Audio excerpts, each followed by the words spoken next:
marilah kita bersama menyimak, memperdengari, dan mudah-mudahan bisa mengamalkan apa yang disampaikan oleh guru mulia Al-Habib Muhammad Bagir bin Mustafa Al-Jufri dalam haflah Maulidir Rasul pada malam hari ini.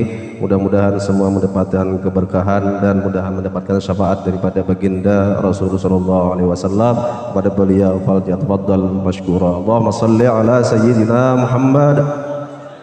Allahumma shalli ala rasulika sayyidina Muhammad.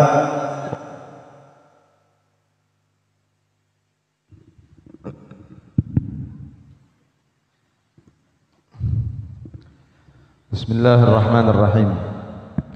Assalamualaikum warahmatullahi wabarakatuh.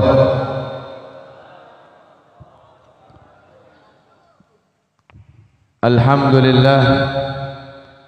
Alhamdulillahi bi ni'matihi tatimmu salihat. Wa bi dzikrihi wa dzikri habibihi Muhammadin sallallahu alaihi wasallam tatanazzalur rahmat wal barakat. Wassalatu wassalamu ala sayyidina Muhammadin sayyidis sadat wa ashrafil bariyat wa ala alihi wa sahbihi fil hayati wa ba'dal mamat. Allahumma fasalli wa sallim wa barik wa azim ala sayyidina wa habibina wa syafi'ina wa maulana Muhammadin qamaril wujud fi hadzal yawm wa fi kulli yawm wa fi yawmil maw'ud sirran wa jahran fid dunya wal ukhra wa ala alihi wa sahbihi wa barik wa sallim amma ba'd. Hadirin dan hadirat, muslimin dan muslimat, Majlis Maulid wa Ta'lim Ad-Damawi yang mudah-mudahan insyaallah kita semuanya mendapatkan rahmat, ampunan, ridha Allah Subhanahu wa taala. Amin ya rabbal. Wabil khusus umal khusus yang saya hormati, saya ta'zimi segenap daripada para alim ulama, para asatid dan asatidah, tokoh masyarakat yang hadir. Khususnya yang saya hormati, saya ta'zimi Ustadz Ahmad Syarifuddin dan juga ketua muassis pembina daripada majlis yang mulia, Majlis Maulid dan Ta'lim daripada Ad-Damawi dan Ad-Damawiyah ini, yakni Ustadz Muhammad Zaidun. Kita doakan mudah-mudahan insyaallah beliau berdua panjang umur dalam keadaan sehat walafiat. Mudah-mudahan insyaallah Allah mudahkan segala urusannya dunia akhirat. Mudah-mudahan insyaallah diberi semangat dan istiqamah agar terus bisa membimbing kita untuk semakin cinta kepada Nabi Muhammad sallallahu alaihi wasallam. Amin amin ya rabbal. Hadirin dan hadirat yang dirahmati oleh Allah Subhanahu wa taala. Dikatakan di dalam suatu qasidah, kullu baitin anta sakinuhu laisa muhtajan ila suruji. Allahumma shalli ala Muhammad. Setiap rumah, setiap tempat, setiap wadah yang di situ hadir jasad Nabi Muhammad, yang di dalamnya terdapat jasad Rasulullah, laisa muhtajan ila suruji, maka tidak membutuhkan daripada lampu untuk menjadikan tempat tersebut menjadi terang benderang. Allahumma shalli ala Muhammad. Karena wajah Rasulullah begitu indah, wajah Rasulullah begitu terang, wajah Rasulullah sangat bercahaya. Oleh karena itu ketika sahabat Anas bin Malik ditanya, hal kana wajhu Rasulillah sallallahu alaihi wasallam kasayfi. Satu sahabat bertanya kepada Nabi Muhammad, kepada sahabat Anas bin Malik, wahai Anas, apakah wajah Rasulullah itu cerahnya, terangnya seperti apa? Apakah seperti pedang? Apakah wajah Nabi itu berkilau, glowing seperti pedang? Seperti apa terangnya ini, seperti apa? Akhirnya dijawab oleh sahabat Anas bin Malik, la, bal ka'anna syamsa tajri fi wajhi. Kilauan daripada cahaya yang berada di muka Nabi Muhammad bukan seperti pedang, akan tetapi bak matahari berjalan di wajah beliau. Allahumma shalli ala Muhammad. Mudah-mudahan insyaallah insyaallah luar biasa, mudah-mudahan insyaallah seluruh anak-anak kita jadikan anak soleh solehah, anak yang ahli Al-Quran insyaallah, amin ya rabbal alamin. Dijawablah bal ka'anna syamsa tajri fil wajhi, bukan cuma hanya seperti pedang, seakan-akan tuh matahari berjalan di wajah Nabi Muhammad. Terang luar biasa, memang terang Pak. Kalau di Surabaya itu ada namanya almarhum salah satu wali Allah, namanya Al-Habib Muhammad bin Husin Al-Idrus, Habib Neon namanya, julukannya beliau Habib Neon. Beliau itu gemar membaca burda, sampai sekarang, sampai detik ini masih diteruskan oleh turunannya. Kalau sampean ditakdir di Surabaya, setiap malam Jumat tuh di Ketapang Kecil, daerah Ampel situ, Ketapang Kecil, setiap malam Jumat baca burda. Itu burda isyarah dari Nabi Muhammad. Di situ tertaksir Rasulullah SAW. Ramai Pak, singkat padahal acaranya cuma baca burda. Ketika beliau masih hidup, di zaman beliau hidup, ketika lagi baca burda, kebetulan lampu mati maghrib waktu itu. Ba'da salat maghrib, lampu mati. Tapi subhanallah, seluruh orang yang hadir di rumah beliau masih mampu untuk membaca qasidah burdahnya berkat pancaran daripada Al-Habib Muhammad bin Husin Al-Idrus. Makanya dijuluki Habib Neon. Ini baru turunannya, bagaimana dengan Nabi Muhammad? Allahumma sholli ala Muhammad. Makanya kita harus yakini benar Pak, bahwa ketika Sayyidatuna Aisyah radhiyallahu anha jatuh jarumnya di rumahnya, masuk Nabi Muhammad, jarum yang kecil kelihatan karena terangnya wajah Rasulullah. Wajah Rasulullah memang begitu terang. Setiap rumah yang di situ ada Nabi Muhammad, maka menjadikan rumah tersebut terang benderang. Maka ayo Bu, Pak, kita jadikan malam ini, malam yang mulia ini, kita jadikan hati kita sebagai wadah, kita jadikan hati kita sebagai rumah. Mudah-mudahan sholawat yang kita baca memasukkan nur Nabi Muhammad, dimasukkan cahaya Rasulullah SAW, sehingga kita semakin takut kepada Allah Subhanahu wa Ta'ala, semakin bertambah iman kita kepada Allah Subhanahu wa Ta'ala, dan kita mengetahui mana yang halal yang harus kita kerjakan dan mana yang haram yang wajib untuk kita tinggalkan. Allahumma sholli ala Muhammad. Wa maridin anta aiduhu qad atahallahu bil faraji. Setiap orang yang sakit, setiap orang yang sakit, siapapun dan apapun penyakitnya, tapi kalau yang jenguk Nabi Muhammad, kalau yang silaturahmi Rasulullah, kalau yang datang Nabi Muhammad, langsung seketika itu diberi kesembuhan oleh Allah. Pak, Bu, kita ngaku hati kita sekarang sakit. Kita mengikrarkan diri kepada Allah, nih kita punya hati ini sekarang semuanya sakit. Hati kita ini penuh dengan riya, hati kita penuh dengan hasud, hati kita ini ujub, kita ini sombong, kita ini cinta dunia. Maka ayo kita niatkan, mudah-mudahan karena berkah sholawat hati kita yang sakit diberi kesembuhan oleh Allah insyaallah. Mudah-mudahan hati kita disembuhkan oleh Allah Subhanahu wa Ta'ala, amin ya rabbal. Modal terbesar kita ini Pak, cinta kepada Nabi Muhammad, yang bisa kita ajukan nanti di hadapan Rasulullah di hari kiamat cuma cinta kita kepada Nabi Muhammad. Malu kita kalau kita bertemu dengan Rasul yang kita banggakan amal ibadah kita, yang kita banggakan sholat kita yang penuh dengan ujub, haji kita yang penuh dengan riya, sedekah kita yang ingin cari popularitas. Malu kita kalau kita bertemu sama Nabi yang kita tunjukkan amal kita yang rusak. Jangan-jangan ini semuanya tidak bernilai di mata Allah Subhanahu wa Ta'ala. Modal terbesar kita adalah cinta kepada Nabi Muhammad, yang mana lisan mulia Rasulullah SAW bersabda, al-mar'u ma'aman ahab. Kelak seseorang akan dikumpulkan bersama orang yang dia cintai. Sekalipun kita ahli sholat, kita ahli zikir, kita ahli baca Quran, tapi kalau yang kita cintai adalah artis Korea, yang kita cintai artis Jakarta, kita bakal dikumpulkan bersama mereka. Tapi seandainya Pak, kita ini kadang sering berbuat dosa, sholat kadang masih kurang, sedekah sedikit, tapi kalau di hati kita benar-benar cinta kepada Nabi Muhammad, insya Allah sesuai dengan lafaz hadis beliau, almar'u ma'a man ahab, kegembiraan bagi sahabat Nabi Muhammad dan kita umat akhir zaman. Kelak seseorang akan dikumpulkan bersama dengan orang yang dia cintai.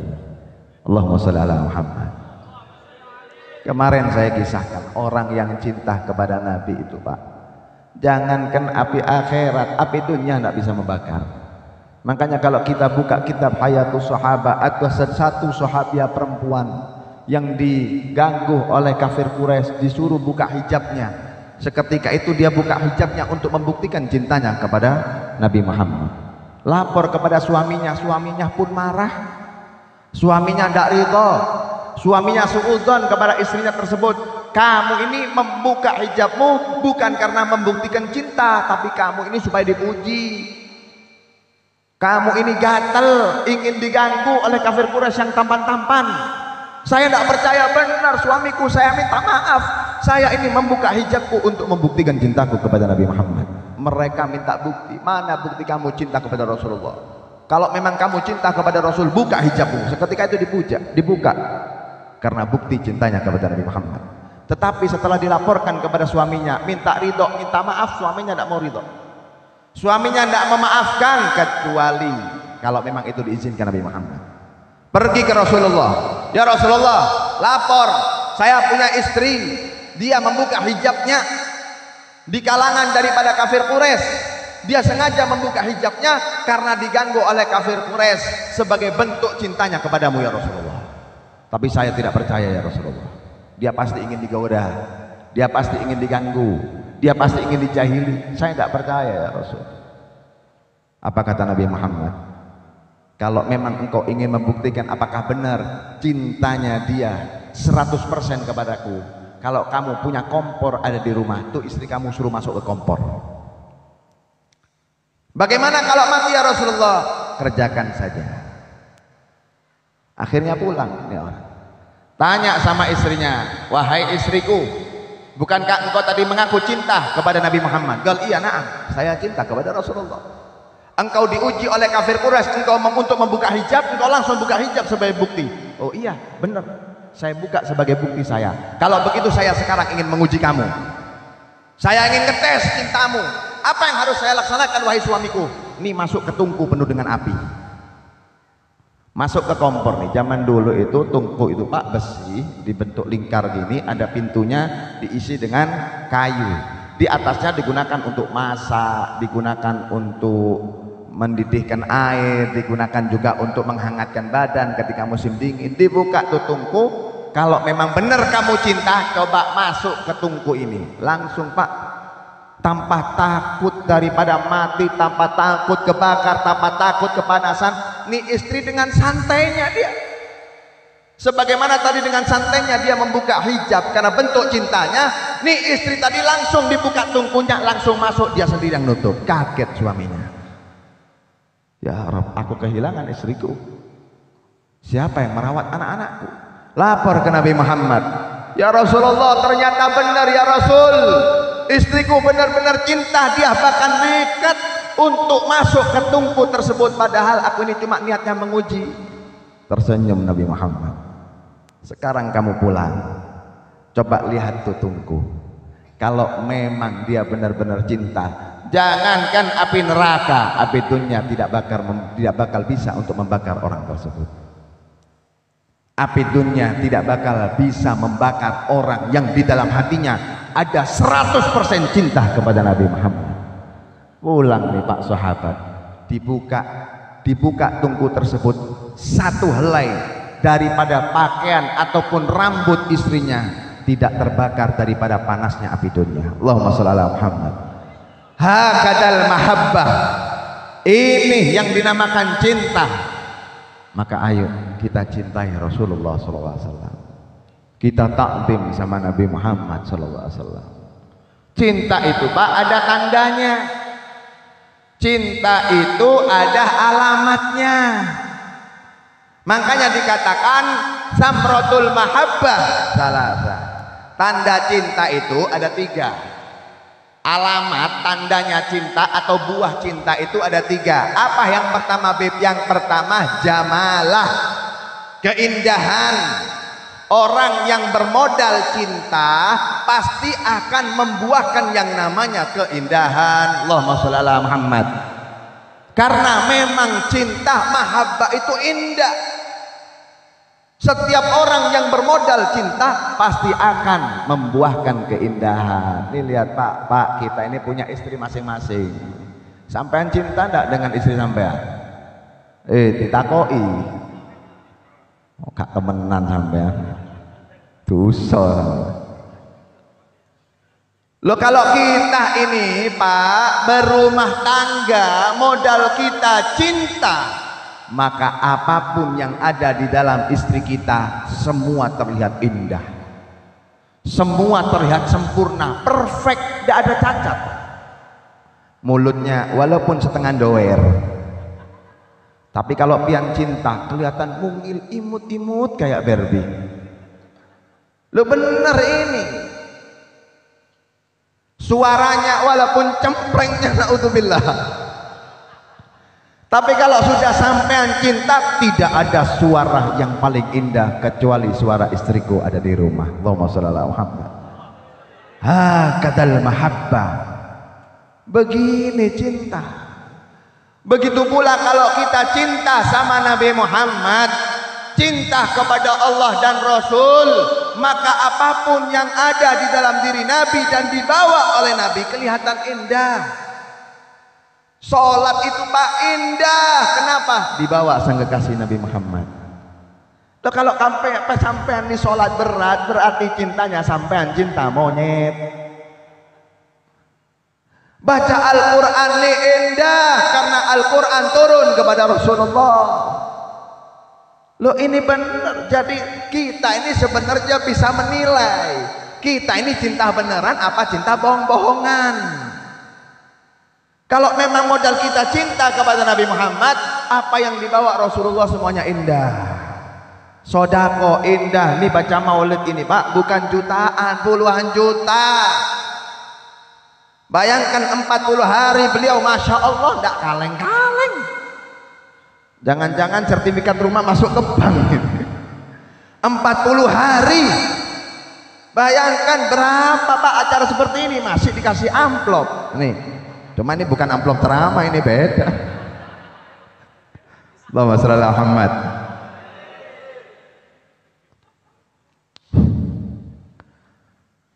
Tapi kalau sudah untuk Nabi Muhammad, yang mahal jadi murah,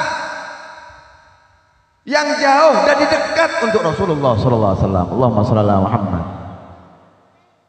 Coba kita lihat kisah yang ma'ruf, Qais, yang sering kita dengar dengan Laila Majnun.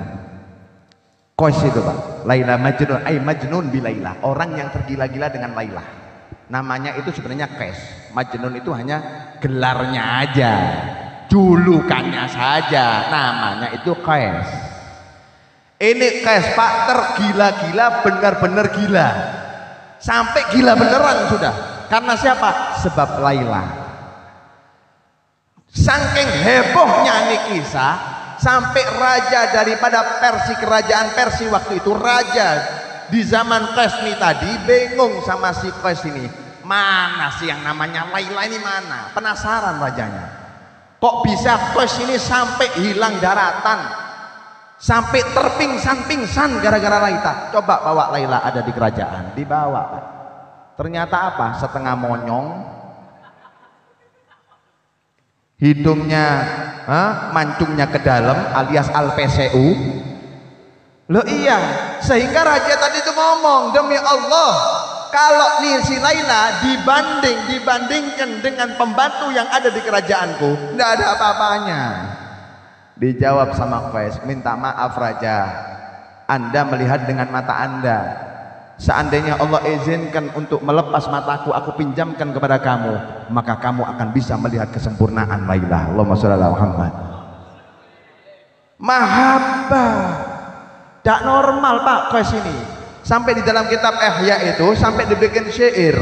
Marartu ala diyara laila ukabilu dal jidar wa dal jidara wa ma hubbu diyar syarafna qalbi walakin hubbu man sakanat diyara.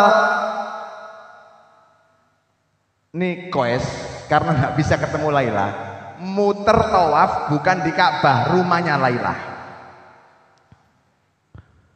Loh, muter itu di rumahnya Laila. Marartu ala diyar, darun itu rumah. Diyar Laila, rumahnya si Laila. Ukabilu dal jidar, aku cium tembok yang ini. Tembok rumahnya dicium. Ukabilu dal jidar wa dal jidaro, tembok yang ini aku cium. Tembok yang ini aku cium. Wah, dinikmati Pak.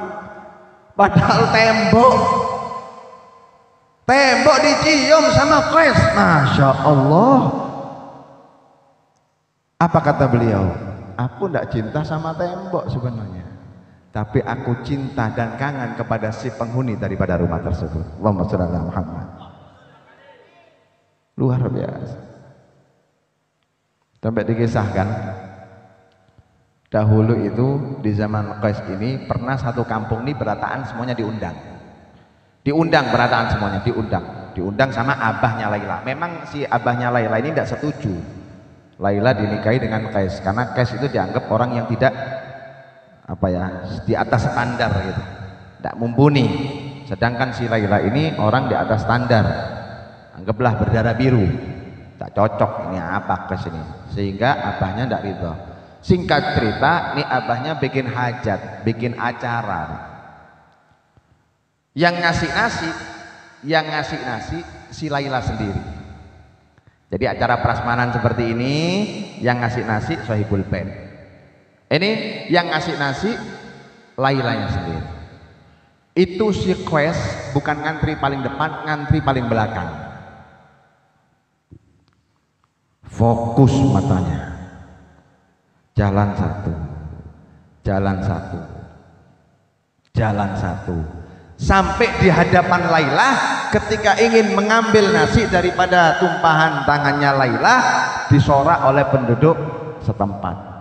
Kampung tadi semua orang berataan bersorak. Gitu. Akhirnya Lailanya ngambil piringnya Qais, dibanting sama Laila, pecah. Itu ketawaan semua. Kapok, rasakan, syukurin, tahulah. Ikam nih, si Laila sudah tidak ketuju lagi lawan Ikam, sudah tidak senang lagi, sudah tidak cinta lagi, sudah percuma kamu. Apa kata si Majnun tadi nih, si Qais? Yes, ambil piring lagi, ngantri lagi paling belakang. Ambil piring lagi, ngantri lagi paling belakang. Ini orang bilang, oh gila beneran ini, sudah tidak normal ini. Ditegur, kamu ini gimana? Sudah dipermalukan di depan orang. Kamu ini sudah tahu bahwa si Laila tidak senang sama kamu, tuh piring dipanting supaya menunjukkan bencinya sama kamu. Lah kok kamu kesenengan? Lo kamu kok bisa gembira? Kok berani, tidak punya malu? Memang muka tembok, ngantri lagi. Apa kata si Majnun? Ente ini tidak tahu. Kamu ini tidak tahu hatinya Laila. Yang tahu cuma maksudnya Laila ini cuma ulun nih aja. Cuma saya aja, kami tidak tahu apa-apa. Tahulah kamu, tahulah sampean. Kenapa si Laila itu banting? Ketika giliran saya, kenapa itu piring dibanting? Agar supaya aku bisa ngantri lagi di belakang dan kita bisa saling curi-curi pandang. Allahumma sholli ala Muhammad. Husnudzon Pak. Orang itu kalau sudah cinta husnudzon. Begitu pula kalau kita cinta sama Allah dan Rasul. Pian sampean mau dikasih kaya, alhamdulillah, dikasih amanat oleh Allah. Mau dikasih miskin, alhamdulillah. Mungkin Allah ingin aku memperbanyak sujud. Jangan-jangan kalau aku kaya, aku tidak sholat berjamaah. Jangan-jangan kalau aku kaya, hidupku zina, mabuk, narkoba. Karena sederhana, alhamdulillah bisa hadir di majelis ini. 13 hari menemani daripada peringatan Maulid Nabi Muhammad. Syukur, husnudzon, cinta. Kalau sudah cinta di sini, semuanya husnudzon. Dikasih nikmat mata, tangan, alhamdulillah, dikasih sehat normal sama Allah, dikurangi dikasih penyakit, husnudzon Pak. Mungkin Allah rindu terhadap zikirku, mungkin anak jarang zikir, saya jarang zikir. Bukankah orang sakit itu Pak banyak bisanya berzikir? Sakit perut, astagfirullah, loh istighfar, nyebut nama Allah sampean. Bangun sakit itu, la ilaha illallah, ya Allah. Allah rindu terhadap zikir sampean, makanya dikasih penyakit. Mungkin juga dosa kita banyak, sedangkan sakit bagi umatnya Nabi Muhammad itu penggugur dosa. Allah itu kepingin kita masuk ke surga, makanya supaya tidak disiksa di neraka, dosanya dihabisi ada di dunia. Husnudzon Pak. Makanya para aulia itu, wali min auliaillah, itu tidak ada magom sabar Pak. Bagi mereka sabar tidak ada, semuanya magom syukur. Mau dikasih nyaman tidak nyaman, syukur. Mau dikasih sehat kah sakit kah, mereka bersyukur kepada Allah. Kenapa? Ini daripada sang kekasihnya Allah subhanahu wa ta'ala. Allahumma sholli ala Muhammad. Di zaman Ibrahim bin Adham, di zaman Ibrahim bin Adham itu Pak, dikisahkan ada satu orang buta, tidak punya tangan, tidak punya kaki, kemudian kulitnya ini penuh dengan koreng gitu ya, gatel, penuh dengan penyakit kulit, koreng. Bayangkan, tidak punya mata, tidak punya tangan, tidak punya kaki, tidak punya rumah, kemudian tubuhnya penuh dengan koreng Pak. Gatel ini kalau tidak digaruk, menyakitkan loh. Nikmatnya gatel itu ketika kita, apa bahasa Indonesia yang garuk ya? Dikukur. Kukur. Allahumma sholli ala Muhammad. Lo gatel itu enaknya digaruk. Lebih baik kita tersayat pisau daripada gatel tapi tidak digaruk. Oh, tersiksa Pak. Jiwa kita ini menolak. Loh iya, tidak bisa. Saraf, subhanallah, kalau gatel saraf ini langsung secara otomatis, walaupun sampai tidak mau ojo tambah infeksi, tidak iso wis, sikat wis. Loh ini tidak punya tangan buat garuk, bayangkan, tidak punya apa-apa. Zat itu bukan cuma 1-2 badan, sekujur tubuhnya penuh dengan koreng. Kalau ngasih makan tuh orang yang jalan nyuapi Pak. Singkat cerita, ketika Ibrahim bin Adham lewat, akhirnya ada satu orang kampung ngasih makanan, waktunya makan, dikasih makan, dimakan sama ini orang tadi. Ketika dimakan, ini orang tadi bersyukur kepada Allah, alhamdulillah, berteriak dengan bangganya, dengan bangga dan dengan hebatnya bersyukur kepada Allah, dengan benar-benar bersyukur kepada Allah. Kalau kita ini nemu uang 100.000, ini amplop lagi, alhamdulillah. Ini toh. Ayo, ono dak alhamdulillah. Nah, ono sampean. Alhamdulillah. Kan gitu. Tapi kalau sampean dapat 10 juta, wah alhamdulillah.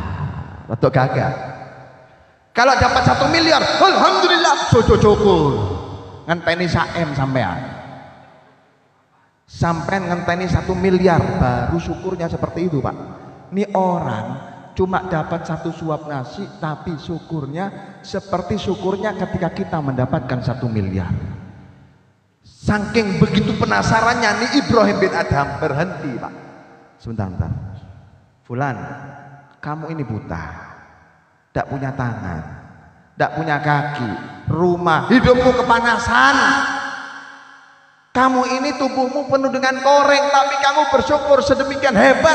Nikmat apa yang kamu syukuri ini? Dengan bersyukur yang sehebat ini nih, kamu ikan ini dapat nikmat apa? Hebat benar. Apa katanya orang tadi? Ya Ibrahim, aku bersyukur karena aku mendapatkan 2 nikmat yang luar biasa. Apa itu? Lisanan dzakira wa qalban syakira. lisan yang terus-menerus berzikir kepada Allah, dan hati yang senantiasa bersyukur kepada Allah Subhanahu wa taala.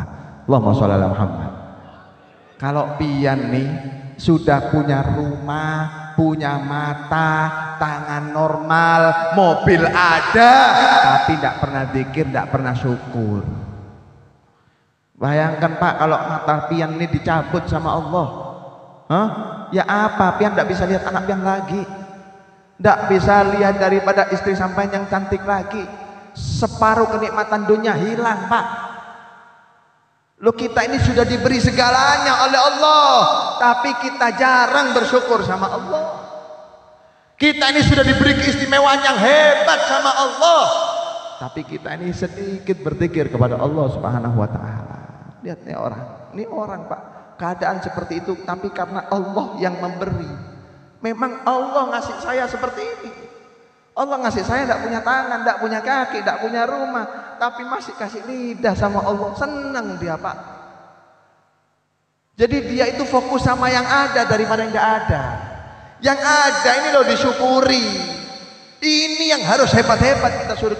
Alhamdulillah masih dikasih lisan.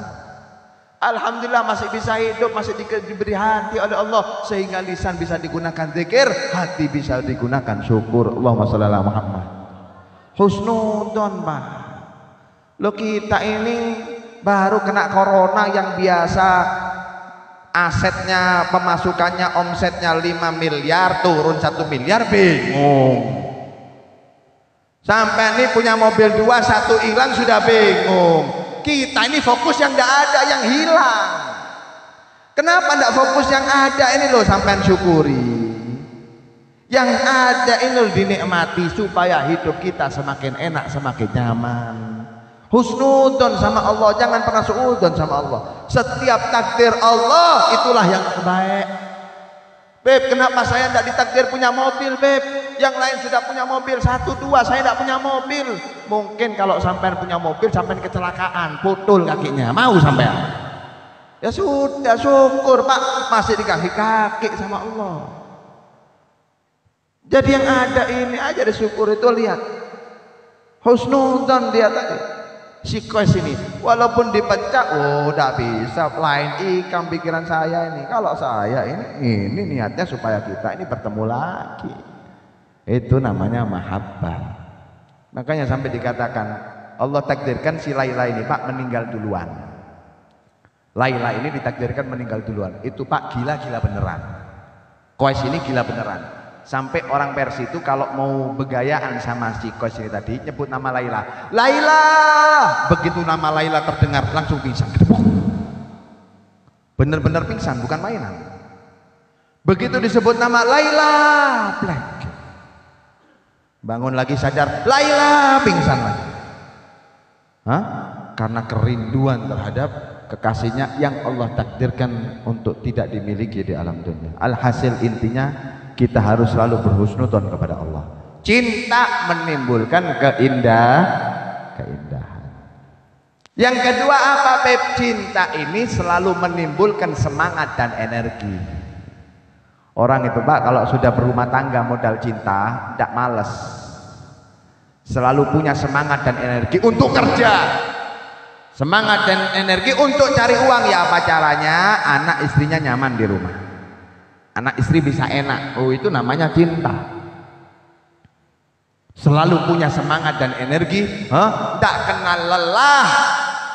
Seberat apapun itu, subhanallah, selalu ada energinya. Begitu pula kalau kita beriman kepada Allah, beriman kepada Nabi Muhammad, modal kita mahabbah. Jika modal kita adalah modal cinta, kita terus akan menerus semakin mempunyai energi untuk mendekatkan diri kepada Allah dan Rasulullah SAW.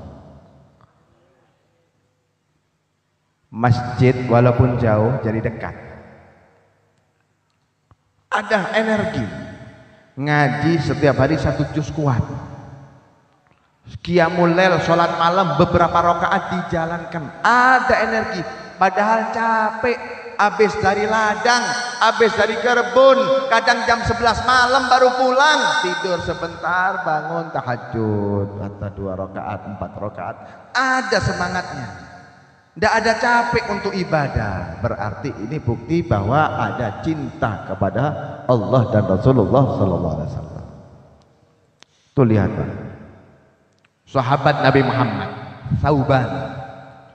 Sahabat Rasulullah SAW yang selalu memiliki energi yang luar biasa.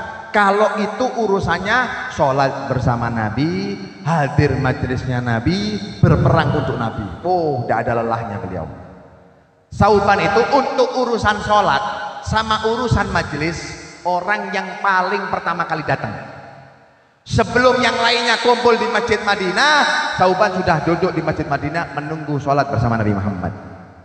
Sebelum yang lainnya hadir majelis, nih Thauban orang yang pertama kali hadir majelis untuk mendengar tausiah Nabi Muhammad SAW. Dan dia menjadi orang yang paling akhir bubar, paling akhir selesai. Jadi yang lain sudah pulangan, sudah pulihkan, sudah, baru Thauban pulang. Itu pun dia berat.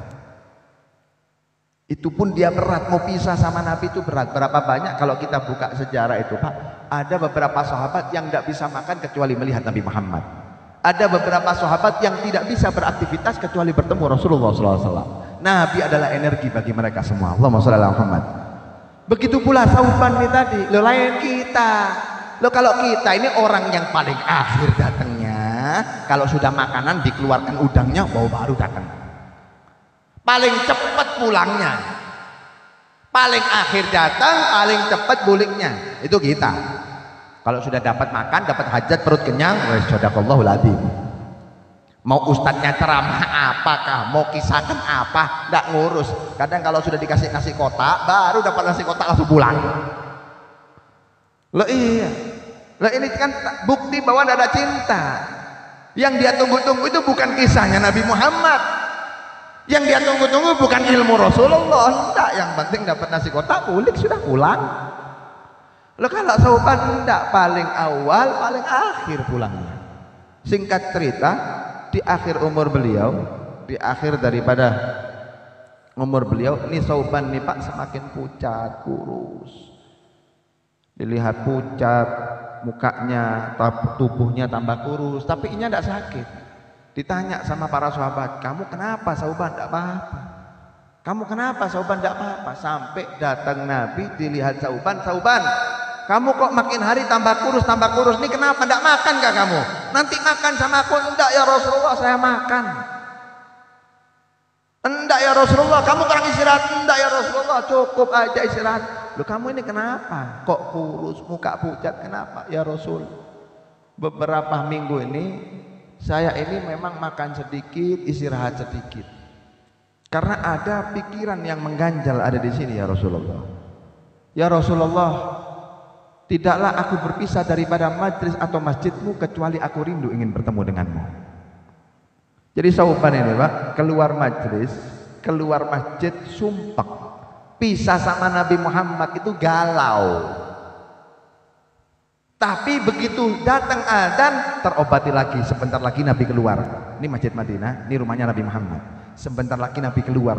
Begitu melihat wajah Nabi, terobati rinduku. Senang Pak. Yang ditunggu-tunggu itu melihat wajah Nabi Muhammad. Ya Rasulullah, aku ini tidaklah berpisah denganmu kecuali aku rindu ingin bertemu denganmu ya Rasulullah. Akan tetapi aku ini sadar, aku ini manusia biasa, sedangkan engkau kekasih Allah. Kalau di dunia aku bisa obati rinduku dengan bertemu denganmu di sholat berikutnya atau di majlis berikutnya, tapi bagaimana nasibku di surga ya Rasulullah? Engkau Habibullah, jelas tempatmu ada di surga yang paling tinggi di sisi Allah Subhanahu wa taala, sedangkan aku ini orang biasa. Pasti aku diletakkan di surga yang paling rendah, itu pun kalau saya masuk surga. Lantas apa nikmatnya aku masuk surga jika Allah tidak mengumpulkan aku denganmu ya Rasulullah? Allahumma sholli ala Muhammad. Subhanallah. Seketika itu turun wahyu dari Allah. Turun wahyu dari Allah khusus untuk Thauban secara khusus dan kita secara umumnya. Allah Subhanahu wa taala berfirman, wa man yuti'illaha war rasul fa ulaika ma'al ladzina an'ama Allah 'alaihim minan nabiyyin was-siddiqin wasyuhada'i was-sholihin. Siapa orang yang benar-benar taat cinta kepada Allah dan Rasulullah, maka saksikanlah bahwa dia kelak akan menjadi orang yang diberikan kenikmatan kumpul bersama para nabi, para rasul, dan orang-orang yang meninggal dalam keadaan syahid. Allahumma shalli ala Muhammad. Senang, gembira sauban mendengarkan firman wahyu daripada Allah Subhanahu wa taala. Hakada mahabbah. Yang terakhir apa? Yang terakhir buah daripada cinta, samratul mahabbah, adalah pengorbanan. Harus siap berkorban, Pak. Yang namanya cinta itu harus siap berkorban. Karena cinta itu pasti membutuhkan pengorbanan. Tidak ada cinta gratis-gratisan, itu tidak ada.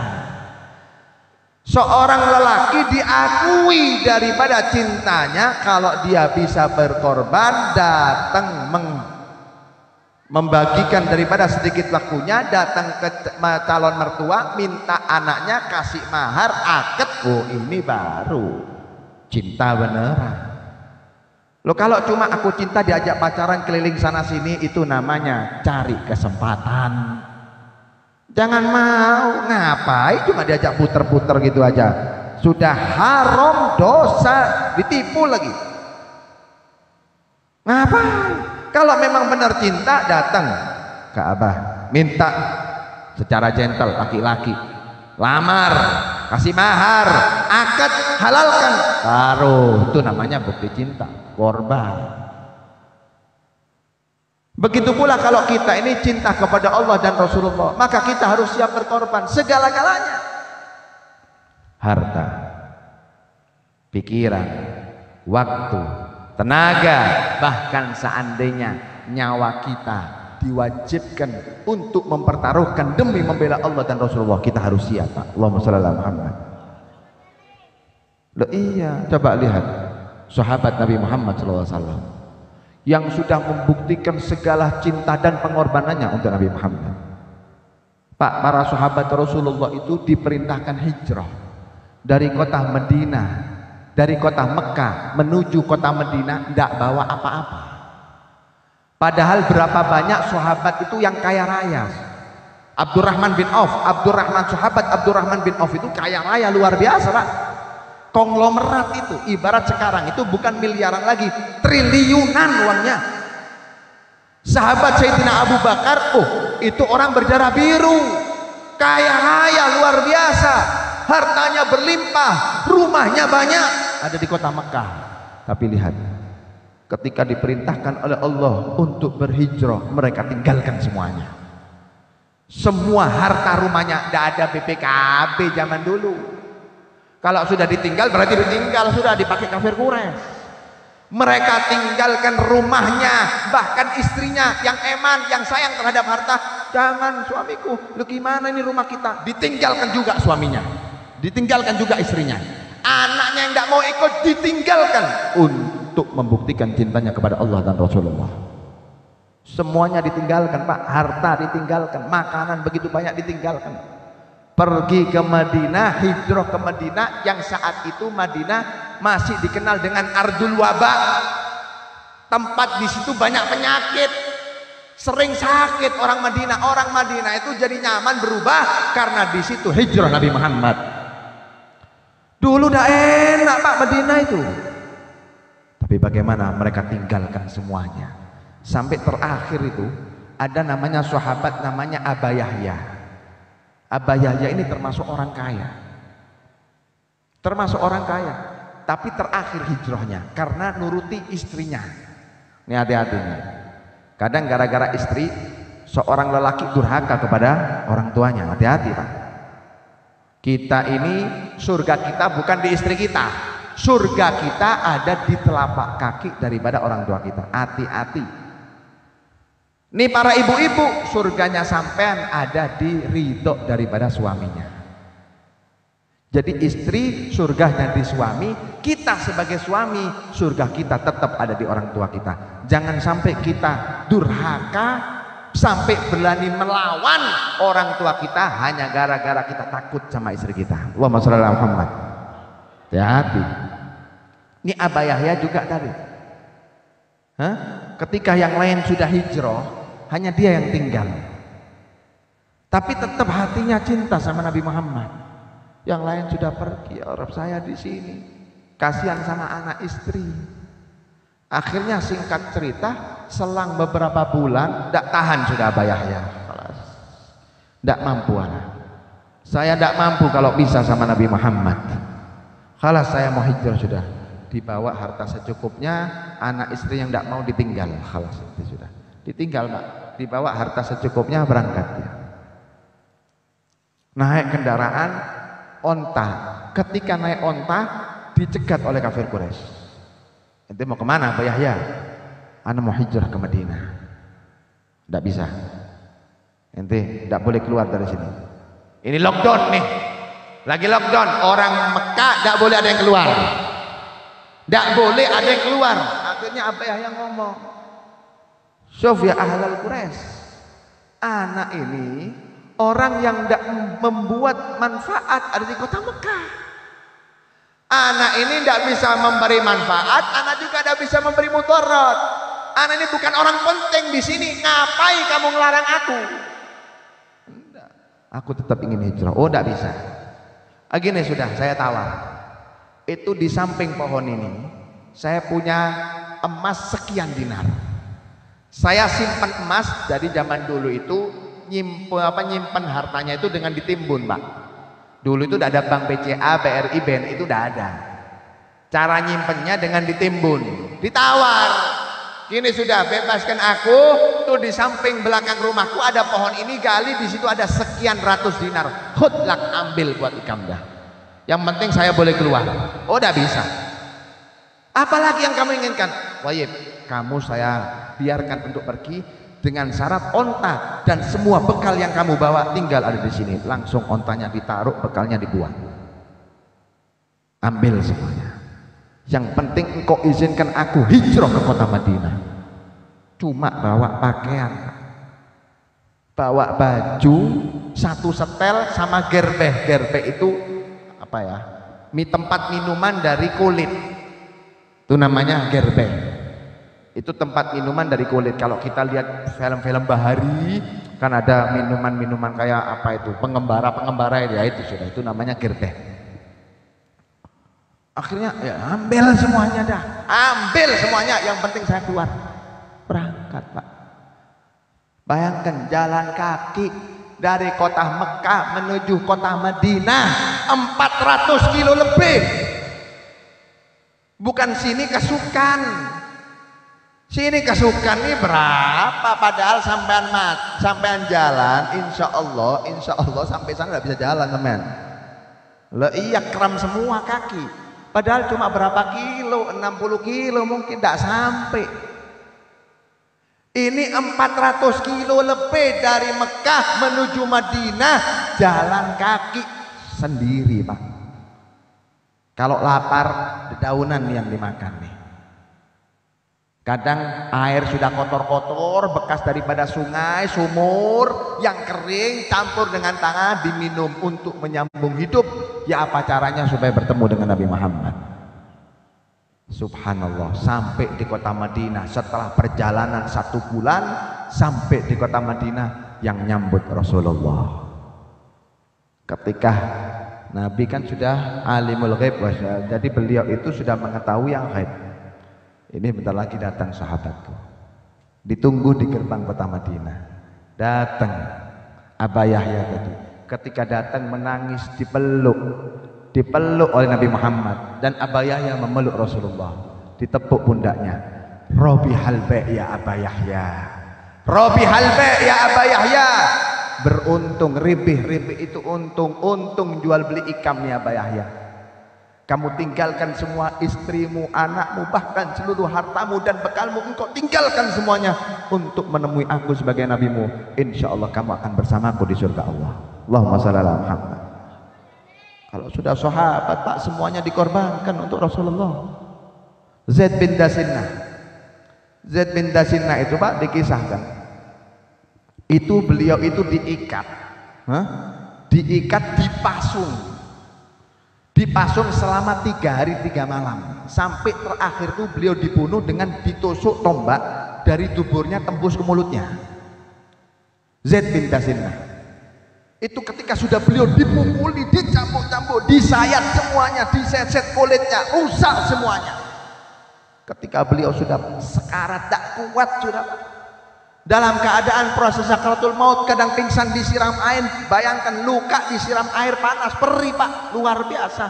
Disiksa sedemikian rupa. Ketika beliau sudah tidak kuat lagi menahan siksa, ditawari oleh beberapa kafir Quraisy termasuk Abu Sufyan, waktu itu belum masuk Islam. Apa kata Abu Sufyan? Ansyuduka billah ya Zaid. Zaid, masihkah engkau mau beriman kepada Allah? Tidakkah engkau ingin menyembah kepada berhala sehingga aku bisa bebaskan kamu? Ayo, kamu ini mau mati. Kalau kamu ingin hidup, kumpul bersama keluarga anakmu, ayo beriman lagi kepada Uzzah wal Lat. Sembah lagi berhala kami. Diam saja Zaid bin Dansina, tidak bisa jawab Pak, tidak kuat. Terakhir dikasih penawaran, ini aja sudah Zaid. Kamu saya kasih penawaran, bagaimana kalau seandainya kekasihmu Muhammad bawa ke sini, sebagai gantinya engkau aku bebaskan, tidak apa-apa kamu Islam, tidak apa-apa sudah. Kamu bebaskan, kamu saya hidupkan, bisa kumpul sama anak dan istri ada di rumah, tapi sebagai gantinya bawa Muhammad ada di sini. Pak, disebut nama Muhammad, disebut nama kekasihnya Rasulullah. Nih Zaid bin Dasinah sudah lemas, tetapi begitu disebut nama Muhammad kembali tegar tuh Zaid. Dengan tegas dia kumpulkan tenaga untuk membaca ucapan Abu Sufyan. Apa Zaid bin Dasinah berkata? Ya Abu Sufyan, wallahi la arda, demi Allah aku tidak ridho, anna Muhammadan al-an fi makanihi alladhi huwa fi tusibuhu syaukatun wa ana jalisun fi ahli. Hei Abu Sufyan, demi Allah aku tidak rela, aku tidak ridho, jangankan Muhammad engkau potong kepalanya, kamu tidak sakiti, walaupun sesakit tusuk duri pun aku siap menggantikan dengan nyawaku. Seandainya, jangankan dipotong kepalanya, Sofyan, gimana kalau kamu bebaskan tapi Muhammad aku tusuk jarum? Aku tidak ridho walaupun hanya sesakit daripada tusukan jarum, lebih baik potong kepalaku sekarang. Allahumma shalli ala Muhammad. Cinta yang luar biasa, semuanya diberikan untuk Nabi Muhammad. Satu sahabiah perempuan ketika peperangan Uhud, yang pada saat itu ketika peperangan Uhud memang umatnya Nabi beserta Nabi mengalami kekalahan, dapat serangan balik daripada Khalid bin Walid yang waktu itu belum masuk Islam, kalah Pak. Maka dikabarkan banyak sahabat yang meninggal, bahkan saat itu Nabi Muhammad pun dikabarkan meninggal dunia. Kabarnya gempar penduduk Madinah, bingung, ya Rasulullah meninggal dunia, Nabi kita Muhammad meninggal dunia, bingung penduduk Madinah. Singkat cerita, ketika prajurit Uhud pulang dari peperangan masuk ke gerbang kota Madinah, ini semua orang nih Pak menunggu ada di gerbang kota Madinah. Dia ini menunggu, tapi dengan niat yang berbeda-beda. Kebanyakan di antara mereka menunggu daripada keluarganya, apakah termasuk orang yang selamat atau syahid ada di peperangan waktu itu. Ada satu nenek tua berdiri nangis Pak, terisak-isak tangisannya, ditengahkan oleh sahabat yang ada di kota Madinah waktu itu. Tetap nangisnya orang.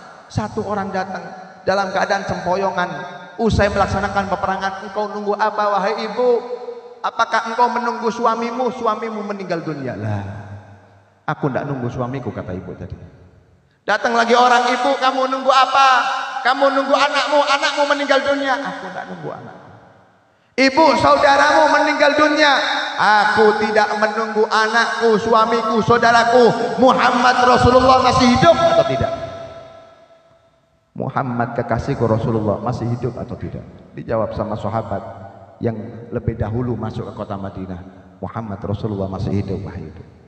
Hantarkan aku ke hadapan Nabi Muhammad, izinkan aku bertemu langsung dengan Rasulullah. Aku tidak puas kecuali mata ini memandang wajah Rasulullah SAW. Ketika dihantarkan ke hadapan Nabi Muhammad, berderai air mata ibu ini Pak, seraya berkata, ya Rasulullah, wallahi kullu musibatin ba'daka jalal ya Rasulullah. Ya Rasulullah, segala musibah yang menimpa aku sekarang anakku, suamiku, keluargaku semuanya meninggal, tidak ada yang kembali, asalkan engkau hidup kecil bagiku ya Rasulullah. Tidak ada apa-apanya bagiku ya Rasulullah. Yang penting engkau hidup bisa mengajarkan kami untuk cinta kepada Allah Subhanahu wa taala. Kehebatan daripada cinta sahabat Nabi Muhammad. Makanya Pak Abu Sufyan sendiri ini bingung. Abu Sufyan ini sendiri bingung lihat cintanya sahabat kepada Nabi Muhammad. Makanya Abu Sufyan berkata apa? Wallahi la ara ahadan yuhibbu ahadan minan nasi kahubbi ashabi Muhammadin Muhammadah. Demi Allah, kata Abu Sufyan, aku tidak pernah menyaksikan seorang manusia cinta kepada manusia yang lainnya, seorang manusia hormat kepada manusia yang lainnya melebihi cintanya sahabat Nabi Muhammad kepada Nabi Muhammad. Walaupun raja, tapi prajuritnya tidak ada yang mencintai seperti sahabatnya Rasulullah kepada Nabi Muhammad SAW. Alhasil kalau kita kisahkan panjang nih majelis, berapa banyak kisah yang membuktikan bahwa para sahabat adalah mereka pecinta sejati terhadap Rasulullah, sehingga mereka buktikan anaknya, istrinya, keluarganya, hartanya, bahkan nyawanya semuanya dikorbankan untuk Rasulullah SAW. Lantas apa yang kita korbankan untuk Nabi Muhammad? Apa yang bisa kita perjuangkan untuk Rasulullah?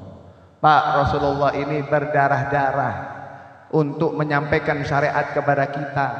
Puluhan bahkan ratusan sahabat meninggal dunia untuk supaya syariat ini sampai kepada kita. Akan tetapi kita lihat ketika syariat sampai kepada kita biarkan anak kita meninggalkan sholat. Kita biarkan anak perempuan istri kita membuka aurat. Kita biarkan keluarga kita jauh dan bermaksiat kepada Allah Subhanahu wa taala. Inikah yang dimaksud dengan cinta? Inikah yang dimaksud dengan cinta sejati? Cinta sejati tidak bisa kita ungkapkan dengan acara cukup marhaban-marhaban seperti ini. Cinta sejati adalah ketika kita menghidupkan syariat Nabi Muhammad dan sunnah Rasulullah di dalam daripada kehidupan kita sehari-hari. Kita lihat Pak, orang ini sekarang sudah tidak senang lagi sama sunnah. Bahkan demi Allah, saya ini pernah debat masalah siwak, bukan sama orang non muslim, orang muslim sendiri menjijikkan siwak. Orang muslim sendiri, orang muslim Islam, tapi dia menghina siwak. Padahal ini adalah benda yang paling dicintai sama Nabi Muhammad. Nabi Muhammad sebelum meninggal masih minta kepada istri tercintanya Sayyidatuna Aisyah untuk mensiwaki beliau, tapi yang menghinakan adalah umatnya Rasulullah. Ya apa Pak? Makanya ayo kita hidupkan syariat Nabi Muhammad, kita hidupkan sunnah Rasulullah. Man ahya sunnati faqad ahabbani. Siapa orang yang menghidupkan sunnahku dikalah orang yang lain membenci, dikalah para sunnahku sudah mati, tapi kita tetap pakai sunnah Nabi Muhammad. Itulah cinta kepada Rasulullah. Karena man ahya sunnati faqad ahabbani wa man ahabbani kana ma'i fil jannah. Siapa orang yang cinta kepadaku, dialah orang yang bersamaku nanti ada di surga Allah Subhanahu wa taala. Gitu. Orang pakai sarung sekarang, iya kalau beroni enak di Surabaya orang pakai sarung dianggap baru sunat. Loh iya ya Allah, miris Pak, kita lihat umat akhir zaman ini. Bukan non muslim lagi yang bilang begitu, itu orang Islam. Baru sunat kapian nih.